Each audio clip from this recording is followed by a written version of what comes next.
Okay, I don't know if anyone else struggles with this, but I have the darndest time trying to feed my children.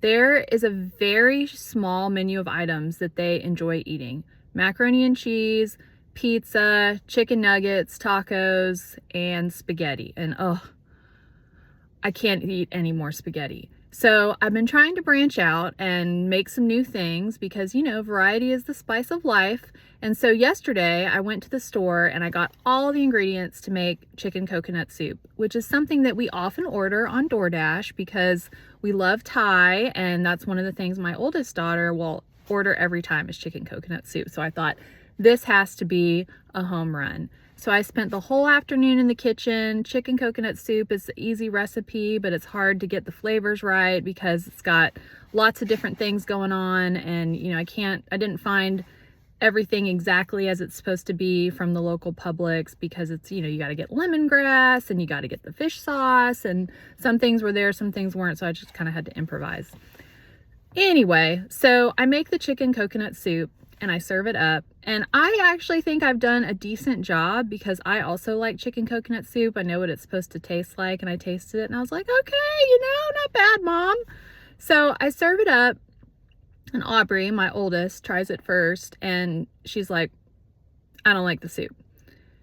And my husband, who realizes that I've been cooking all afternoon, just trying to save the situation, he's like, okay, well, Aubrey, what is it that you don't like about it?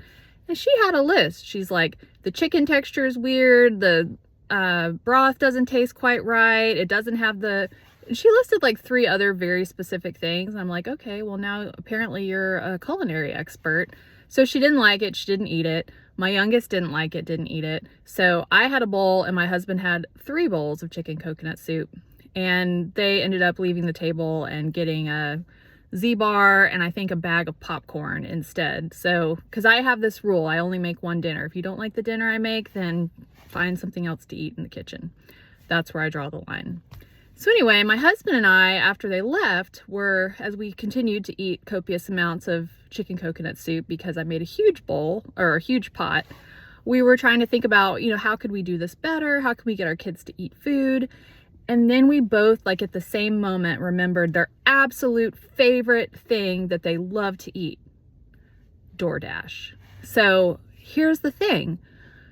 If it's DoorDash, they'll love it. So we came up with this scheme where the next time I try to make something new, we're going to put it in containers like you would get to go from a restaurant. We're going to put it in a bag. We're going to staple it at the top, just like they do for DoorDash, to make sure they know that it has not been tampered with.